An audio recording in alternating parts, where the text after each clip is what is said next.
আসসালামু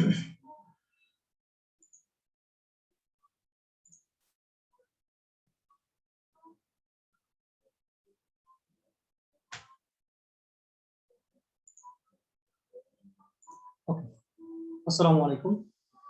আশা করি আপনারা সবাই ভালো আছেন। আপনাদের ঈদ ভালো কেটেছে। আহ, আল্লাহর রহমতে আমি ভালো আছি। আমরা আমাদের ক্লাসের বিষয়বস্তুতে ফিরে যাচ্ছি। আজকে মূলত আমরা নবম দশম শ্রেণীর শিক্ষার্থীদের, বিশেষ করে যারা হচ্ছে পরীক্ষার্থী দশম শ্রেণীর, তাদের মূলধন বাজেটিং নিয়ে আলোচনা করব। তোমরা তোমাদের বইটা খোলো সামনে।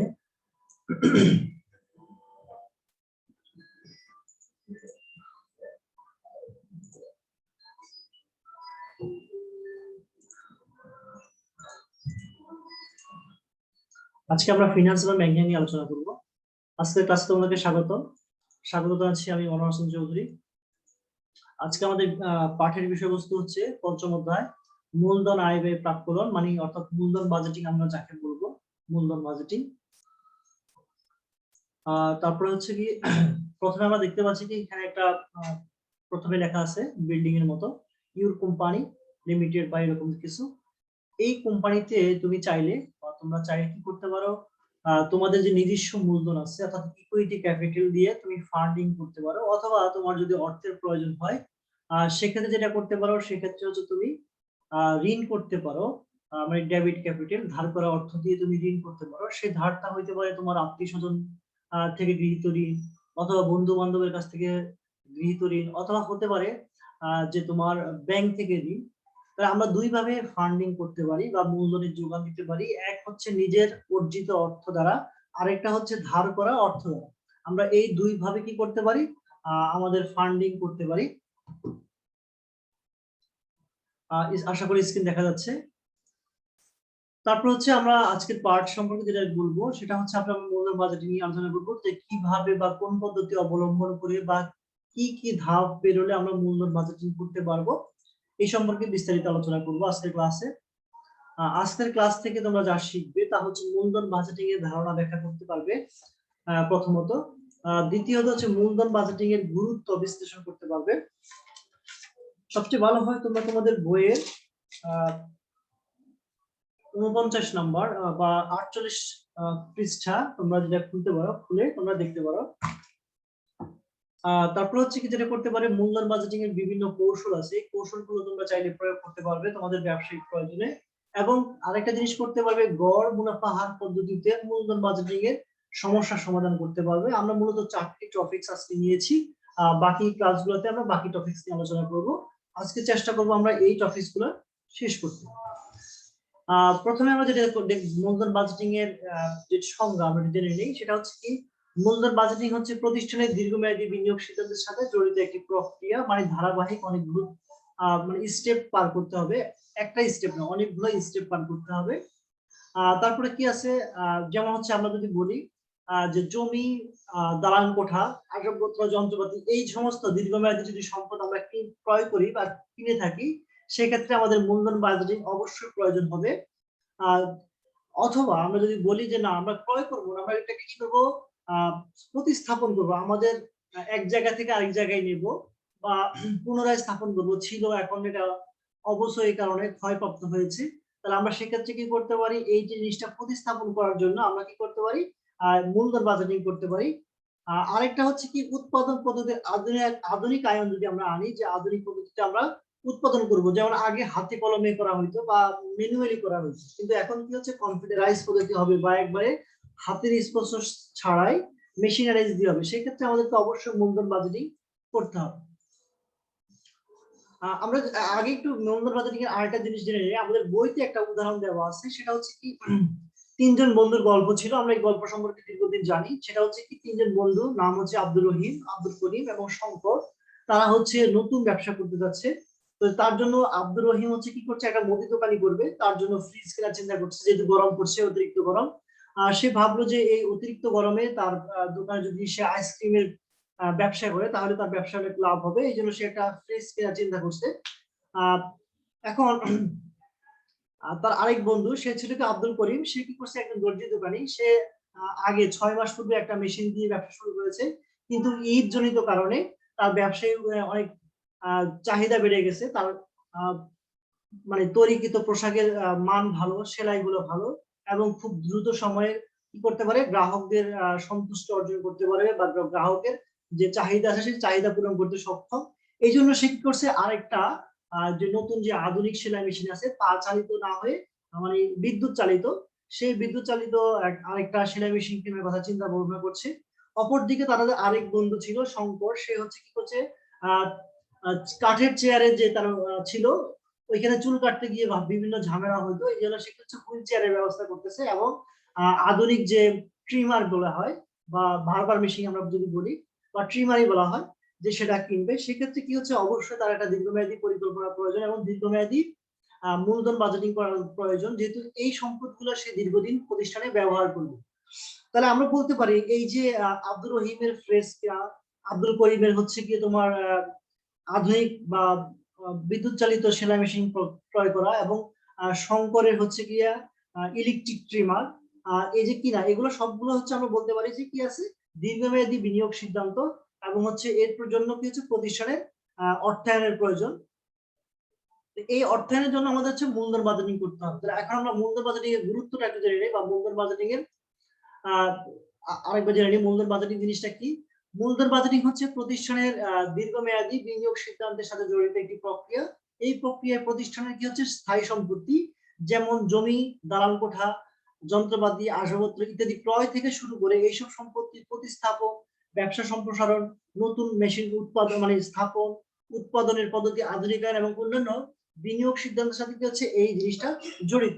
আর মূলধন বাজেটিং এর গুরুত্ব হচ্ছে কি, মূলত এখানে আমাদের বই অনুযায়ী মূলধন বাজেটিং হচ্ছে 3 ধরনের গুরুত্ব আমরা অনুভব করি। একটা হচ্ছে মুনাফা সংক্রান্ত, প্রত্যেক প্রতিষ্ঠান চায় তার মুনাফা সর্বাধিকরণ হোক, যদিও আধুনিক ব্যবসায় কি হচ্ছে, মুনাফা সর্বাধিকরণকে গুরুত্ব না দিয়ে সম্পদ সর্বাধিকরণকে গুরুত্ব দিয়ে থাকে। আরেকটি হচ্ছে কি, বিনিয়োগের বিশাল আকার, যাতে মূলধন বাজেটিং এর আরেকটা কারণ হচ্ছে কি, এটার আকারটা অনেক বিশাল বড় হয়ে থাকে, এই জন্য আমাদের অবশ্যই মূলধন বাজেটিং করতে হবে। আরেকটা হচ্ছে ঝুঁকির ভিত্তিতে, প্রতিটি প্রতিষ্ঠানে কি হচ্ছে, ঝুঁকি আছে, ঝুঁকিগুলোকে হ্রাস করা সম্ভব, আমরা এর আগের অধ্যায়ে জেনেছি। আহ ঝুঁকি হ্রাস করার জন্য বিভিন্ন পদ্ধতি আমরা আগে শিখেছি, আগের চতুর্থ অধ্যায় ছিল, সেটা ছিল কি, ঝুঁকি এবং অনিশ্চয়তা। আমরা সেটাও জেনেছি যে জিনিসটা, যে অনিশ্চয়তা গুলোকে অর্থের অঙ্কে আমরা পরিমাপ করতে পারবো, সেগুলোকে আমরা ঝুঁকি বলবো, এবং ঝুঁকিগুলোকে বিভিন্ন পদ্ধতি বা উপায় অবলম্বন করে হ্রাস করানো সম্ভব। তাহলে এই 3 কারণে হচ্ছে কি হচ্ছে, মূলধন বাজেটিং এর গুরুত্ব রয়েছে। প্রথমত হচ্ছে মুনাফা সর্বাধিকরণ বা মুনাফা সংক্রান্ত কারণে, আরেকটি হচ্ছে কি, বিনিয়োগের আকার বিশাল হয়, এই জন্য এটা দরকার হয়। যদি আমরা একটু ডিটেলস বলি, তাহলে মুনাফা সংক্রান্ত যদি আমরা বই থেকে একটু পড়ি, একটি প্রতিষ্ঠানের মূল লক্ষ্য হচ্ছে মুনাফা অর্জন করা। কেউ কিন্তু এখন কিন্তু সে ধরনের প্রতিষ্ঠান নাই যারা হচ্ছে সেবা দিয়ে থাকে, খুব কম। আঞ্জুমান মফিদুল ইসলাম আমরা এটা বলতে পারি, বা রেড ক্রিসেন্ট সোসাইটি, এছাড়াও বিভিন্ন প্রতিষ্ঠান কি করে, তাদের সেবার মূল্যটাকে কমিয়ে বা হ্রাস করে, তবে ন্যূনতম রাখা হয়। সরকারি দাতব্য চিকিৎসালয় বলি বা স্কুল কলেজ বলি, এগুলো সবই কিন্তু সামান্যতম হলে মুনাফা অর্জন করে, কেউ কিন্তু নিজের পয়সা দিয়ে অন্যের উপকার করে না। তারপরে হচ্ছে কি, তাহলে মুনাফা অর্জন হচ্ছে সকল প্রতিষ্ঠানের লক্ষ্য এবং উদ্দেশ্য। একমাত্র হচ্ছে পরিবার, যে পরিবারে কোনো মুনাফা অর্জনের উদ্দেশ্য থাকে না, সেখানে থাকে সদস্যদের পারিবারিক মানে সদস্যদের পারস্পরিক উন্নতি সাধন করা। তবে মুনাফা অর্জনে মূলধন বাজেটিংয়ের গুরুত্ব অপরিসীম। নগদ প্রবাহ পাওয়ার আশায় দীর্ঘমেয়াদী বিনিয়োগগুলোকে বিনিয়োগযোগ্য তহবিলের উপার্জনকারী সম্পত্তিতে বিনিয়োগ করে, প্রতিটি প্রতিষ্ঠান কি করে, তার অর্জিত যে সম্পদ আছে সেগুলোকে অন্যত্র বিনিয়োগ করে, যেখান থেকে কি আছে, মানে বিনিয়োগ করা যায় এবং সেখান থেকে কি করছে, মুনাফা করা যায়, সেই সমস্ত প্রতিষ্ঠানে কি করে, বিনিয়োগ করে। আর এই মুনাফাটা অনেক ক্ষেত্রে নির্ভর করে এই মূলধন বাজেটিং এর উপর। যদি মূলধন বাজেটিং সঠিক না হয়, তাহলে কি হচ্ছে, কাঙ্ক্ষিত মুনাফা কখনো অর্জন করা সম্ভব না। যদি আমরা আব্দুল করিমের, যে আমাদের যে বন্ধু, প্রথম আব্দুর রহিমের যে বন্ধু ছিল, তার কথা চিন্তা করি, সে একটা ফ্রিজ কেনার কথা চিন্তা করছে। যদি এমন হয় তার ফ্রিজ কিনতে কিনতে বর্ষাকাল এসে গেছে বা শীতকাল এসে গেছে, তাহলে তার আইসক্রিম কিন্তু কেনা হবে না। তাহলে সেক্ষেত্রে অবশ্যই সঠিক সময় নির্বাচন করতে হবে, এবং তার এরিয়াতে বিদ্যুৎ আছে কিনা বা বিদ্যুতের বিভ্রাট হয় কিনা, এগুলো সব খেয়াল রাখতে হবে। সাপোজ মনে করলাম সে গরমকালে ফ্রিজ কিনলো, কিন্তু এমন অবস্থা হলো যে তার এলাকায় বিদ্যুৎ থাকে না। হ্যাঁ, তাহলে কি হবে, তার আইসক্রিম কিন্তু গলে সব পানি হয়ে যাবে, কিছুই বিক্রি করতে পারবে না। তাহলে এগুলা সবই পারিপার্শ্বিকভাবে বিশ্লেষণ করতে হবে।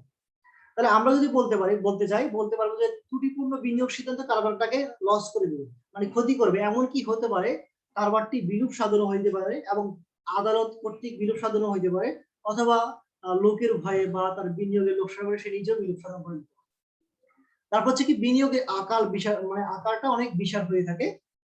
সাধারণত সম্পত্তি ক্রয় করতে গেলে, যে কোনো সম্পত্তি ক্রয় করতে গেলে কি করতে হয়, একটা বৃহৎ অঙ্কে গুনতে হয়। আর এই বৃহৎ অঙ্ক গুনতে গিয়ে এমন অবস্থা হয় যে এই টাকাটা পুনরায় তুলে আনা সম্ভব না। মনে করো একটি কোম্পানি চিন্তা করলো যে ঢাকার অদূরে সাভারে কি করবে, তারা একটা গার্মেন্টস দেবে। তারা কি করলো, জমি কিনলো, ভবন নির্মাণ করলো, তারপর হচ্ছে কি করলো, তারা বিদ্যুতের লাইন টাইন সবই করলো, কর্মীয় সংস্থান করলো। কিন্তু দেখা গেল যে সেখানে হচ্ছে বিদ্যুতের স্বল্পতা, বা বিদ্যুৎ বিভ্রাট হচ্ছে, ঘন ঘন বিদ্যুৎ হচ্ছে, বিদ্যুৎ চলে যাচ্ছে বা আসতেছে। এতে করে কি হচ্ছে, তাদের নিজস্ব জেনারেটরের প্রয়োজন, কিন্তু প্রতিষ্ঠানে কি হচ্ছে, এই মুহূর্তে সেই জেনারেটর ক্রয় করার সামর্থ্য নেই। অথবা আমরা যদি বলি গ্যাস ভিত্তিক যে বিদ্যুৎ যদি তারা স্থাপন করতে চায়, সেক্ষেত্রে দেখা গেল যে গ্যাসও নাই। তাহলে কি হবে, তারা সেখানে যে গেল, ভবন নির্মাণ করলো, কর্মীদের নিয়োগ দিল, এই ক্ষতিগুলো কিন্তু কখনো পূরণ করা সম্ভব হবে না। তাহলে কি করতে হবে, তাদের একটি ব্যবসায় পুরোটাই লস হয়ে গেল। এগুলো সবই বিবেচনা করতে হবে। কারণ হচ্ছে দীর্ঘমেয়াদী যদি তুমি বিনিয়োগ করো, সেটা কিন্তু তুলে আনা সম্ভব না। তুমি যদি বিনিয়োগ সিদ্ধান্ত বাতিল করো বা বিনিয়োগ থেকে উঠে আসো, তাও কিন্তু তোমার এই জিনিসটার ক্ষতিপূরণ কেউ দেবে না। বলবে যে আপনি যদি সাপোজ জমি বিক্রি করো, ওই প্রতিষ্ঠানের কথাই বললাম, সে বলবে যে এই জমি এখন কিনবে কে, এর ভবন বাঁধতে হবে, তাহলে কি এক্সট্রা খরচ। সাপোজ তুমি ভবন সহ জমি বিক্রি করতে চাচ্ছ, তাহলে বলবে যে এখানে তো বিদ্যুৎই নাই, তাহলে এই ভবন দিয়ে আমি কি করবো। তাহলে তুমি যে টাকা বিনিয়োগ করেছো সেই টাকা তো তুলে আসবে না, আরো উল্টো ক্ষতির সম্মুখীন হবে। তাহলে এই জন্য হচ্ছে বিনিয়োগের আকার বিশাল হয়, এই জন্য মূলধন বাজেটিং করতে হবে আমাদেরকে আগে। আর হচ্ছে ঝুঁকির ভিত্তি বা ঝুঁকি বিশ্লেষণ করতে হবে, যে প্রতিষ্ঠানে কি হচ্ছে, প্রতিটা বিনিয়োগ হচ্ছে অনুমানের উপর ভিত্তি করে ভবিষ্যতের জন্য করা হয়। এখন এই ভবিষ্যতের অনুমান নির্ভর জিনিসের উপরে কিন্তু তোমার প্রতিষ্ঠানের সাফল্য নির্ভর করবে। সেই সাফল্য তোমার ধরে রাখার জন্য বা অর্জন করার জন্য তোমাকে অবশ্যই ঝুঁকিকে বিশ্লেষণ করতে হবে এবং ঝুঁকিকে যে কোনো মূল্যে কমায় আনতে হবে। ঠিক আছে। এবার আমরা যেটা জানবো যে মূলধন বাজেটিং কোথায় প্রয়োগ করা হয় বা কোন কোন ক্ষেত্রে প্রয়োগ করা হয়। যদিও আগেই বলেছি, আমাদের সংজ্ঞার মধ্যে ছিল, তাও আরেকবার বলছি। স্থায়ী সম্পত্তি ক্রয় করতে আমরা মূলধন বাজেটিং এর প্রয়োগ করব। ব্যবসায়ের উৎপাদন ক্ষমতা বৃদ্ধি করার জন্য আমরা মূলধন বাজেটিং করব। আরেকটা হচ্ছে কি, পণ্যের বৈচিত্র্যায়ন করব, মানে একই পণ্য, একটা পণ্য বাজারে আছে, আমরা কি করবো, এরই সাথে সাথে একাধিক পণ্যের বাজারে নিয়ে আসার চেষ্টা করব। যেমন আমরা যদি বলি, যেমন আরএফএল এর নাম তোমরা সবাই শুনেছো। প্রথমে কিন্তু রংপুর ফাউন্ডেশন লিমিটেড, এরা হচ্ছে আমি যেটা ছোটবেলায় দেখেছিলাম, সেটা হচ্ছে ওই যে টিউবওয়েল দিয়ে ওরা কিন্তু প্রথমে যাত্রা শুরু করেছিল। কিন্তু আজকে দেখো তাদের এই যাত্রার আকার অনেক বিশাল হয়েছে, অনেক বেড়ে গেছে। তারা আজকে কিন্তু শুধু ওই টিউবওয়েল নিয়ে বসে না, প্লাস্টিক থেকে শুরু করে এখন অন্যান্য ক্ষেত্র তারা ব্যবসায়ে সম্প্রসারণ করেছে। এটাকে বলা হয় পণ্যের বৈচিত্র্য, মানে একটা পণ্য আছে, পাশাপাশি আমরা একাধিক পণ্যের নিয়ে ব্যবসা করতে পারি। এই একাধিক পণ্য যখন আমরা বাজারে ছাড়বো, তার জন্য অবশ্যই আমাদেরকে কি করতে হবে, আমাদেরকে যেটা করতে হবে সেটা হচ্ছে পণ্যের বৈচিত্র্যায়ন করার জন্য মূলধন বাজেটিং করতে হবে। তারপর হচ্ছে কি, প্রতিস্থাপন, মানে সম্পত্তি প্রতিস্থাপন বা আধুনিকায়ন। এই ক্ষেত্রে আমাদেরকে অবশ্যই কি করতে হবে, মূলধন বাজেটিং করতে হবে।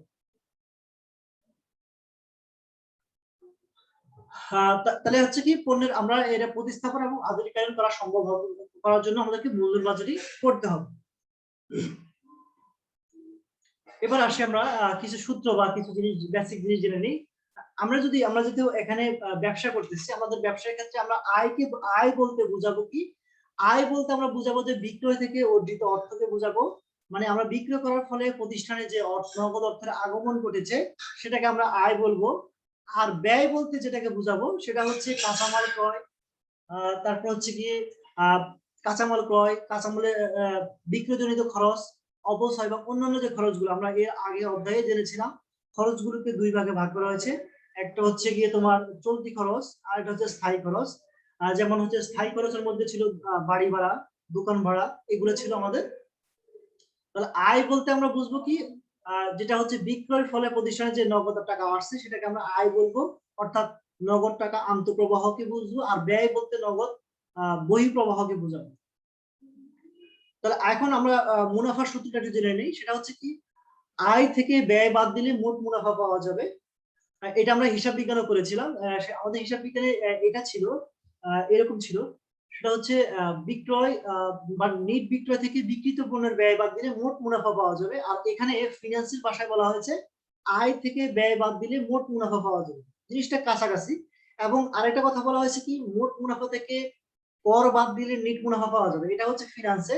আর হিসাব বিজ্ঞানে আমাদের দশম অধ্যায়ে ছিল, সেটা হচ্ছে কি, মোট মুনাফা থেকে পরিচালন ব্যয় বাদ দিয়ে তারপর হচ্ছে পরিচালন ব্যয়গুলো বাদ দেওয়ার পর হচ্ছে কি পরিচালন আয় পাওয়া যাবে। সেখান থেকে আমরা অপরিচালন আয়গুলো যোগ করব এবং অন্যান্য ব্যয়গুলো বাদ দেবো, এবং সেখান থেকে সরকারের যে কর আছে সেটা বাদ দেওয়ার পর আমাদের নিট মুনাফা পাওয়া যাবে।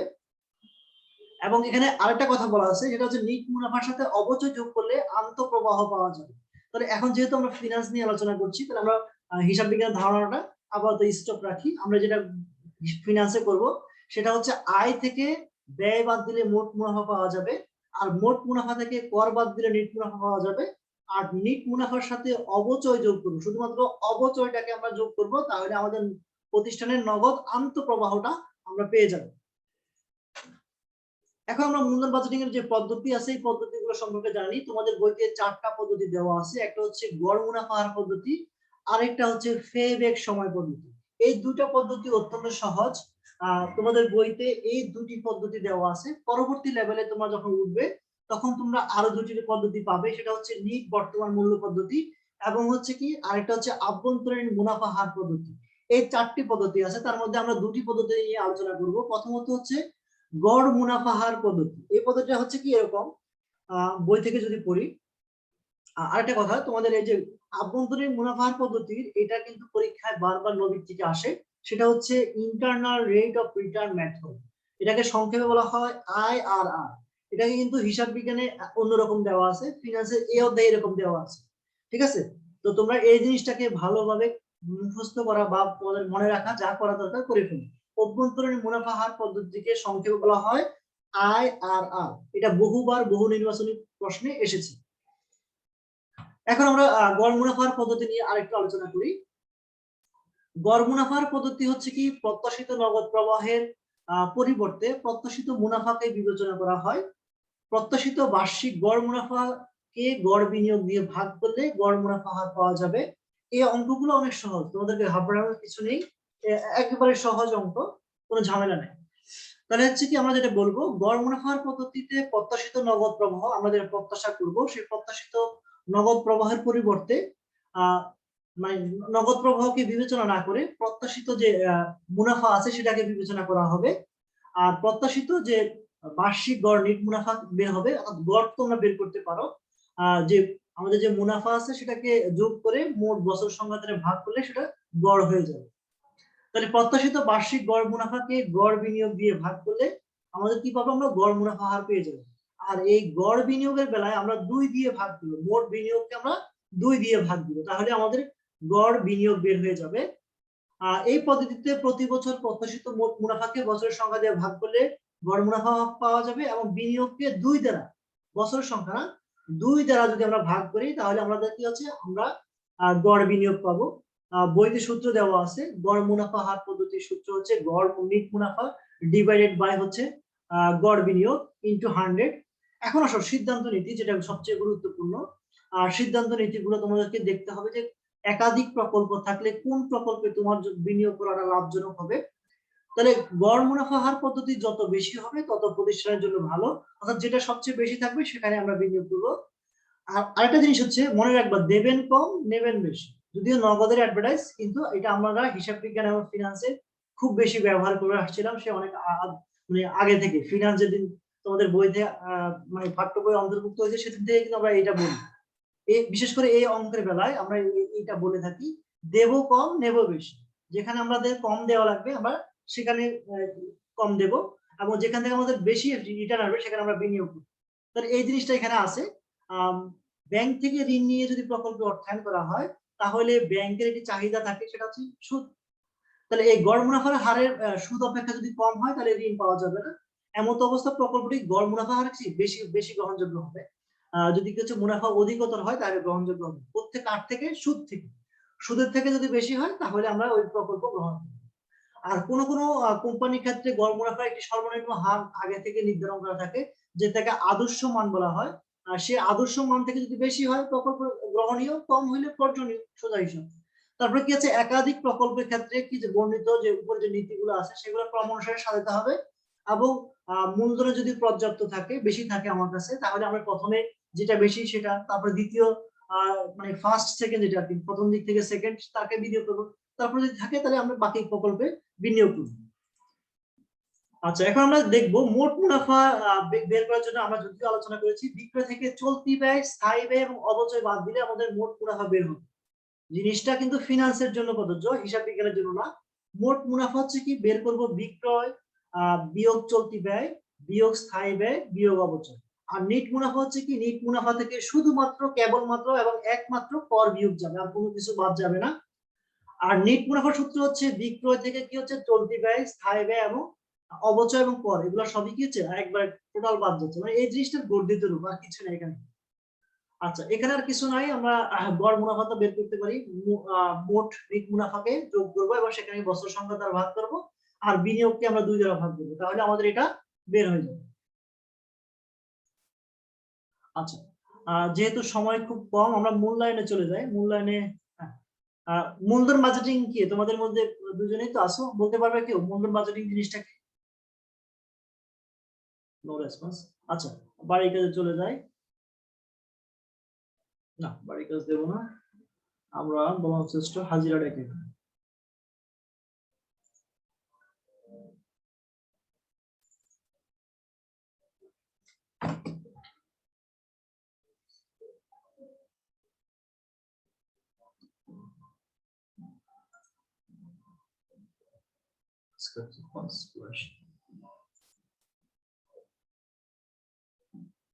অহনা রুল কত? অহনা মজুমদার স্যার 9। আর ইয়ার রুল কত? হুমায়া কি? Okay sir 7। দিয়েছি, হাজিরা কমপ্লিট। যেহেতু সময় আছে, আমরা আরো 4 মিনিট আলোচনা করতে পারবো। আজকের পার্টটা আমরা শেষ করি, যত সম্ভব শেষ করার চেষ্টা করব, না হলে আবার আচ্ছা, আমাদের যেহেতু 4 মিনিট আছে, আমরা 40 মিনিট না, ঠিক আছে, বাকি আছে, তাহলে আমরা শুরু করি বাকিটা। আর তো কেউ আসলো না, তোমাদের কোনো প্রশ্ন আছে? এতটুকু নিয়ে কারো কোনো প্রশ্ন আছে? মূলধন বাজেটিং হচ্ছে কি তাহলে একটা দীর্ঘমেয়াদী বিনিয়োগ সিদ্ধান্তের সাথে একটা প্রক্রিয়া। আর মূলধন বাজেটিং এর গুরুত্বগুলো আমরা দেখেছি, সম্পত্তি ক্রয়, প্রতিস্থাপন বা আধুনিকায়নের জন্য মূলধন বাজেটিং এর প্রয়োজন হচ্ছে। যদি আমরা আরেকটু ডিটেইলসে বলি, সেটা হচ্ছে কি, মূলধন বাজেটিং গুরুত্ব হচ্ছে মুনাফা সংক্রান্ত কারণে, তারপর হচ্ছে বিনিয়োগের বিশাল আকার এবং হচ্ছে ঝুঁকি ভিত্তিতে মূলধন বাজেটিং এর কি আছে, গুরুত্ব রয়েছে। আর নিট মুনাফার সূত্র আমরা একটু আলোচনা করেছি, সেটা নিট মুনাফার সূত্র হচ্ছে কি, এই যে এটা বিক্রয়, অথবা আপনারা এটা বলতে পারেন মোট মুনাফা বিয়োগ কর বললে আমাদের কি হচ্ছে নিট মুনাফা বের হয়ে যাবে। অথবা তোমরা আর ডিটেইলসে বিস্তারিত বলতে পারো, বিক্রয় বিয়োগ চলতি ব্যয় বিয়োগ স্থায়ী খরচ, তারপর কি আছে স্থায়ী খরচ এবং হচ্ছে অবচয় বিয়োগ কর, এটা বলতে পারো। যেহেতু সময় আছে, আমরা তার পরবর্তী ধাপে চলে যাই। এখন আমরা যেটা করব সেটা হচ্ছে নগদ আন্তঃপ্রবাহ সম্পর্কে একটু বিস্তারিত জানবো।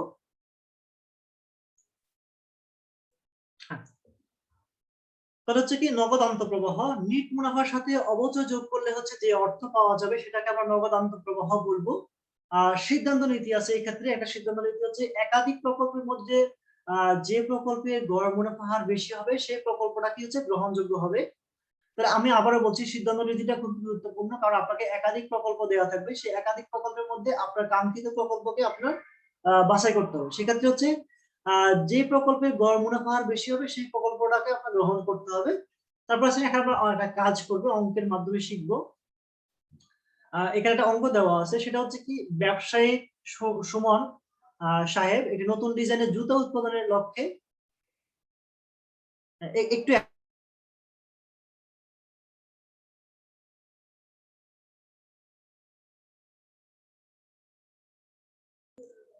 আচ্ছা, ব্যবসায়ী সুমন সাহেব নতুন ডিজাইনের জুতা উৎপাদনের লক্ষ্যে 4 বছরের জন্য 10 লক্ষ টাকা বিনিয়োগ কথা ভাবছেন, যা হতে বিক্রয় হতে পারে যথাক্রমে 2 লক্ষ টাকা, তারপর হচ্ছে 5 লক্ষ টাকা, তারপর হচ্ছে 3 লক্ষ টাকা এবং 7 লক্ষ টাকা। তাহলে এখানে অনুমান করা হয়েছে যে উনি 4 বছরের জন্য বিনিয়োগ করবে 2 লক্ষ, 5 লক্ষ, 3 লক্ষ এবং 7 লক্ষ টাকা। তাহলে যদি আমরা দেখতে পাচ্ছি যে বিক্রয় থেকে প্রথম বছরে 2 লক্ষ, দ্বিতীয় বছরে 5 লক্ষ, তৃতীয় বছরে হচ্ছে 3 লক্ষ এবং চতুর্থ বছরে 7 লক্ষ টাকা, মোট পাওয়া যাচ্ছে কত 17 লক্ষ টাকা অর্থ আগমন করতেছে। কিন্তু আমরা দেখবো যে আসলে বাস্তবিকভাবে কত করতেছে। হচ্ছে কি যার চলতি খরচ হচ্ছে কি বিক্রয় হচ্ছে চলতি খরচ বলা আছে, পার্সেন্টেজ দেওয়া আছে, বিক্রয় 20%, 20% এবং স্থায়ী খরচ হচ্ছে প্রতি বছরই হচ্ছে 2 লক্ষ টাকা করে এবং করের হার হচ্ছে কত 30%, এবং অবশ্যই বের করে দিচ্ছে 20,000 টাকা প্রতি বছর অবশ্যই থাকবে। এখন প্রতিষ্ঠানের আদর্শ গড় মুনাফা হার দেওয়া আছে 20%, অর্থাৎ এই 20% এর নিচে আসলে আমরা প্রকল্পটি ব্যর্থ বলে এটাকে বাতিল করব এবং বেশি হলে গ্রহণ করব। এখন তোমাদের করণীয় হচ্ছে কি তোমার উপরে তথ্য অনুযায়ী সুমনের বিনিয়োগকৃত প্রকল্পের নগদ প্রবাহের পরিমাণ নির্ণয় করবে। তাহলে এই জন্য আমাদেরকে যেটা করতে হবে সেটা হচ্ছে উপরোক্ত তথ্য হতে জনাব সুমনের বিনিয়োগকৃত প্রকল্পের প্রথম বছরে কত যথাক্রমে হচ্ছে কি আমরা এটা আরেকটা প্লট, সেটা হচ্ছে 60,000 টাকা, দ্বিতীয় বছরে হচ্ছে 1,26,000, তৃতীয় বছরে হচ্ছে কত 14,000 টাকা, চতুর্থ বছরে 2,38,000 টাকা ধরে সুমনের বিনিয়োগে যথাযথ। এটা আরেকটা পার্ট, এটা অঙ্ক, দুইটা অঙ্ক। আমরা প্রথম পার্টে যাই। প্রথম পার্ট ছিল এরকম যে জনাব সুমনের বিনিয়োগকৃত প্রকল্পের নগদ প্রবাহের পরিমাণ আমরা নির্ণয় করব। যেহেতু প্রথম বছরে দেওয়া আছে কত 2 লক্ষ টাকা দেওয়া আছে, দ্বিতীয় বছরে 5 লক্ষ, তৃতীয় বছরে 3 লক্ষ এবং হচ্ছে চতুর্থ বছরে 7 লক্ষ টাকা দেওয়া আছে। বলা হয়েছে চলতি খরচ হচ্ছে কত বিক্রয় 20%, তাহলে 2 লক্ষ টাকার উপরে 20% দিলে হচ্ছে 40,000 টাকা। তারপর হচ্ছে দ্বিতীয় বছরে 5 লক্ষ টাকার উপরে 20% হচ্ছে কত 1 লক্ষ টাকা, তৃতীয় বছর হচ্ছে 20, এভাবে তোমরা ক্যালকুলেটিং করবে। তাহলে এখান থেকে বিক্রয় থেকে চলতি খরচ বাদ দিলে হচ্ছে কত প্রথম বছরে 1,60,000, দ্বিতীয় বছরে 4 লক্ষ টাকা, তৃতীয় বছরে 2,40,000 এবং চতুর্থ বছরে হচ্ছে 5,60,000 টাকা হবে। এবার স্থায়ী খরচ বলা আছে, স্থায়ী খরচ যেটা বলা আছে আমরা সেইভাবে প্রতি বছর 2 লক্ষ টাকা করে দেব। অবশ্যই প্রতি বছর 20,000 করে দেওয়া আছে, মাইনাস করব। তোমরা চাইলে একসাথে বিয়োগ করতে পারো অথবা চাইলে পার্ট পার্ট করে করতে পারো, যেভাবে তোমরা সহজ মনে করো। আমি আলাদা ভাবে করতে স্বাচ্ছন্দ্য বোধ করেছি, জন্য আলাদা করেছি। তোমরা চাইলে সমস্ত বিয়োগগুলো একসাথে করতে পারো, কোনো আপত্তি নেই। তারপরে বিয়োগগুলো বাদ দেওয়ার পরে কি থাকবে করযোগ্য মুনাফা থাকবে বা ক্ষতি থাকবে। তাহলে প্রথম বছর আমরা দেখতে পাচ্ছি কি এই সুমন সাহেবের প্রথম বছরে ক্ষতি হয়েছে 60,000 টাকা। তারপরে দ্বিতীয় বছরে কি হচ্ছে লাভ হয়েছে কত 1,80,000 টাকা, তৃতীয় বছরে 20,000 টাকা লাভ হয়েছে মাত্র, এবং চতুর্থ বছরে 3,40,000 টাকা তার টোটাল লাভ হয়েছে। এখন প্রথম বছরে যেহেতু ক্ষতি হয়েছে তাহলে এই ক্ষতির উপরে কোনো কর দিতে হবে না, শুধুমাত্র মুনাফার উপরে কর দিতে হয়। তাহলে আমাদের প্রথম বছরে কোনো কর নাই। আর বাকিগুলো পার্সেন্টেজ অনুযায়ী আমরা যদি দেই তাহলে প্রথম বছরে যেহেতু নাই 0, দ্বিতীয় বছরে হচ্ছে 54, তৃতীয় বছরে 6,000 টাকা এবং চতুর্থ বছর হচ্ছে কত 1,02,000 টাকা কর আসছে, সরকারি কর। এরপরে কি আছে আমরা নগদ অন্তর্প্রবাহ বের করার জন্য কি করবো সূত্র অনুযায়ী নিট মুনাফা যোগ অবচয় যোগ করব। তাহলে আমাদের কত আসতেছে অবচয় যোগ করার পরে হচ্ছে কত প্রথম বছরে 40,000 টাকা এখন আমাদের কি আছে লস আছে। তারপর হচ্ছে কি আছে তারপর হচ্ছে দ্বিতীয় বছরে হচ্ছে 1,46,000 টাকা লাভ হয়েছে, মানে আন্তঃপ্রবাহ হয়েছে। এবং তৃতীয় বছরে হচ্ছে 34,000 টাকা আমাদের কি হয়েছে প্রতিষ্ঠানে আন্তঃপ্রবাহ করেছে। এবার আমাদের আন্তঃপ্রবাহগুলো আমরা পেয়ে যাবো।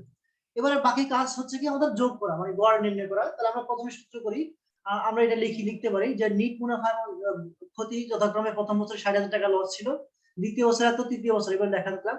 তাহলে আমাদের অঙ্ক অনুযায়ী হচ্ছে কত গড় মুনাফা আমরা বের করব। তাহলে গড় মুনাফা হচ্ছে কি মোট বছরের সংখ্যা কত মাইনাস 60,000 যোগ 1,26,000 যোগ 14,000 যোগ 2,38,000। তাহলে যোগ বিয়োগ করার পরে আমাদের মোট টোটাল হয়েছে কত 4 বছরে 3,18,000 টাকা হয়েছে। আমরা 4 দিয়ে ভাগ করলে প্রতি বছর গড়ে হচ্ছে 79,500 টাকা বের হয়েছে। এরপরে আমাদের গড় বিনিয়োগের যে সূত্র সেটা হচ্ছে প্রাথমিক বিনিয়োগ যোগ ভগ্নাবশেষ মূল্য, যেহেতু অঙ্কে কোনো ভগ্নাবশেষ মূল্য দেওয়া নাই তাহলে আমরা 0 লিখবো এবং এটাকে সূত্র অনুযায়ী 2 দিয়ে ভাগ দেব। তাহলে আমাদের টোটাল আসছে কত? 5 লক্ষ টাকা প্রতি মানে আমাদের গড় বিনিয়োগ এসেছে। তাহলে সূত্র অনুযায়ী এখন আমরা যেটা করব, উদ্দীপকের প্রকল্পটি করার জন্য আমাদের কি করতে হবে? সূত্র প্রয়োগ করতে হবে। তাহলে গড় নিট মুনাফা ডিভাইডেড বাই গড় বিনিয়োগ ইনটু 100। তাহলে আমরা সূত্র অনুযায়ী মানগুলো শুধু বসাই দেব। তাহলে আমাদের কত আসছে? প্রতি বছর গুলো গণনা করার শেষে আমাদের গড় বিনিয়োগ আসছে কত? 15.90%। কিন্তু আমাদের প্রশ্নে কি ছিল? আদর্শ মান 20% ছিল। কিন্তু আমরা যেহেতু এই আদর্শ মানের চেয়ে নিচে আছি, তাহলে আমরা এটাকে বলবো কি? এমন অবস্থায় বলবো যে বিনিয়োগ করা ঠিক হবে না বা যথার্থ হবে না। এবার আপনারা যেটা বাড়িতে বসে করবেন বা বাড়ির কাজ আপনাদের চেষ্টা করবেন, সেটা আশা করি আপনারা পারবেন। সেটা হচ্ছে কি? র্যাঙ্কস লিমিটেডের কাছে প্রকল্প আছে দুইটা, একটা দোয়েল এবং প্রকল্প শালিক। দুটি প্রকল্পের 3 বছর মেয়াদী প্রকল্প আছে। উভয় প্রকল্পের প্রাথমিক বিনিয়োগ দেওয়া আছে 7 লক্ষ টাকা। আর অন্যান্য কিছু তথ্য দেওয়া আছে, যেমন কি দেওয়া আছে? দোয়েল প্রকল্পের প্রথম বছরে বিক্রয়ের পরিমাণ হচ্ছে 3,40,000, দ্বিতীয় বছর হচ্ছে 3,70,000 এবং তৃতীয় বছরে 4,90,000 টাকা। অনুরূপভাবে শালিক যে প্রকল্প, ভুল হয়ে গেছে, শালিক যে প্রকল্প ছিল, এটা একটু টাইপিং মিস্টেক হয়েছে, আপনারা একটু ঠিক করে নিন। এটা হচ্ছে কি? এখানে ঠিকই লেখা আছে শালিক প্রকল্প। প্রথম বছরে 3,10,000, দ্বিতীয় বছরে হচ্ছে 3,90,000, তৃতীয় বছরে 4,50,000 টাকা। এবং বলা হয়েছে কি? দোয়েল প্রকল্পের চলতি খরচ হচ্ছে বিক্রয়ের উপরে 25%, মানে 25%, এবং শালিক প্রকল্পের হচ্ছে কি? বিক্রয়ের উপরে 20%। স্থায়ী খরচ দেওয়া আছে। দোয়েল প্রকল্পের স্থায়ী খরচ 1 লক্ষ এবং শালিক প্রকল্পে হচ্ছে 1,20,000 টাকা। করের হার উভয় প্রকল্পে 30% এবং অবচয়ের পরিমাণও বের করে দিয়েছে। তাহলে এই নিয়ে আপনাদের কোনো ঝামেলা নাই। এখন আপনাদের যে কাজটা আপনাদের বাড়ি যেটা করবেন আপনারা বাড়িতে, সেটা হচ্ছে প্রকল্প দোয়েলের গড় মুনাফা হার নির্ণয় করবে এবং হচ্ছে কি? র্যাঙ্কস লিমিটেডের জন্য কোন প্রকল্পটা গ্রহণযোগ্য বলে আপনারা মূল্যায়ন করবেন। এখানে কোনো আদর্শ মান দেওয়া না, এই জন্য যেটা কি হচ্ছে বেশি হবে সেটাই আপনারা করবেন। এখন যেহেতু আর কার কোনো প্রশ্ন আছে বলেন দেখি? প্রশ্ন থাকলে এটা আমাকে বলুন। এনিওয়ান, কোনো যদি প্রশ্ন থাকে আমাকে একটু প্রশ্নগুলো বলতে বলুন। কারো যদি কোনো প্রশ্ন থাকে অবশ্যই প্রশ্নগুলো শেয়ার করতে হবে। আচ্ছা, যেহেতু প্রশ্ন নেই আমরা তাহলে হ্যাঁ, আচ্ছা ঠিক আছে, ভালো থাকেন। সকলের সুস্বাস্থ্য কামনা করছি। আল্লাহ হাফেজ, আসসালামু আলাইকুম, ভালো থাকবেন এবং হোমওয়ার্ক গুলো শেষ করবেন। এবং আপনার বান্ধবী যারা আছে ক্লাস করে না, এদেরকে নক দিবেন। যদি আমি এই মুহূর্তে একটু পরে নক দেব। আমাদের এই ক্লাসটি এখন বর্তমানে হচ্ছে কি লাইভ চলছে। আমাদের এই যে আমরা এই যে স্ক্রিন দিয়ে আমরা লাইভ করছি, আমাদের লাইভ ক্লাস অলরেডি চলতেছে। ঠিক আছে, ভালো থাকবেন সবাই, সুস্থ থাকবেন। আর যেহেতু কোনো প্রশ্ন নাই আমাদের আর কিছু বলার নেই। কোনো প্রশ্ন আছে? না স্যার, মাত্র 2 জন স্যার। হ্যাঁ, 2 জন, কিছু করার নাই। সরকার আরো বেশি লকডাউন দেয়, শিক্ষার 12টা বাজুক, কোনো সমস্যা নাই। আগামী বছর স্কুল খুলবে, অটো পাস দিয়ে দিবে, টেনশন করবেন না। কিন্তু শিখে রাখতে হবে, নিজের ব্যক্তিগত কারণে শিখতে হবে। ঠিক আছে? পৃথিবীতে কি হইলো সেটা দেখার বিষয় না, বিষয়টা হচ্ছে তুমি কি শিখছো, তুমি কি জানছো। ঠিক আছে? এটাই হচ্ছে মূল লক্ষ্য। তবে উচিত আমাদের নীতি নির্ধারকদের উচিত এই মুহূর্তে বিবেচনা করার, যেহেতু এটা কোনো কার্যকরী পদক্ষেপ নয়। ঢাকা শহরে যদি এই অবস্থা চলে তাহলে গ্রামের অবস্থা আরো করুন। ঠিক আছে? আমার শিক্ষার্থী যদি 90 জন থাকে, তার মধ্যে আমার ক্লাস করছে যদি মানে 10%, তাহলে এটা কিন্তু কোনো ফলাবর্তন হচ্ছে না। আমার ক্লাসে শাখা 2টা, অথচ আমার স্টুডেন্ট মাত্র 2 শাখা থেকে, মানে 1 শাখা থেকে 80 না, আরেক শাখা থেকে তো 2 জন আসছে। তাহলে এটা কোনো কার্যকরী পদক্ষেপ না। ঠিক আছে? এটা এই থিমটা দিয়ে হচ্ছে তোমার 1990 সালে উন্মুক্ত বিশ্ববিদ্যালয় প্রতিষ্ঠিত হয়েছিল, সাবেক প্রধানমন্ত্রী করেছিল। সেটা ছিল ডিস্টেন্স লার্নিং। কিন্তু মানে পরবর্তীতে দেখা গেল ওই উন্মুক্ত বিশ্ববিদ্যালয় কিন্তু আর ডিস্টেন্স লার্নিং এর মধ্যে সীমাবদ্ধ থাকে না, তারা কিন্তু একবারে সশরীরে ছিল। ঠিক আছে? আমরা যখন বিএড করেছি, আমরা ক্লাস করেছি, আমরা টিভি দিয়েছি, তারপর হচ্ছে আমাদের টিচিং প্র্যাকটিস গুলো উপস্থাপন করেছি। তো উন্মুক্ত বিশ্ববিদ্যালয় কিন্তু কি করছে, তাদের ডিস্টেন্স লার্নিং থিওরি থেকে সরে আসছে। কিন্তু এখন যদি আমাদের যেগুলো একবারে সম্মুখ, যেটাকে আমরা বলবো অংশগ্রহণমূলক পদ্ধতি ছিল, সেটা যদি ডিসটেন্স লার্নিং এ চলে যায়, তাহলে এই আমাদেরকে সঠিক পদক্ষেপ অনতিবিলম্বে গ্রহণ করতে হবে। না হলে কি হচ্ছে, আগামী প্রজন্ম এই গ্যাপ কখনো পূরণ করতে পারবে না। ঠিক আছে, ভালো থাকবে, তোমরা শিখে রাখবে। কোনো প্রশ্ন যদি কখনো হিসাব বিজ্ঞান, ফিনান্স বা ব্যবসা উদ্যোগ সংক্রান্ত কোনো প্রশ্ন তোমাদের মনে জাগে, তাহলে সরাসরি আমাকে ইমেইলে জানাতে পারো অথবা আমাকে কল করতে পারো, আমার নাম্বার দেওয়া আছে। আর যারা অনলাইনে আমার ক্লাস দেখছো, তারা চাইলে আমার জুম আইডি এবং পাসওয়ার্ড দিয়ে ক্লাসে জয়েন করতে পারো এবং তোমাদের ফিনান্স এবং অ্যাকাউন্টিং এর প্রশ্নগুলো করতে পারো।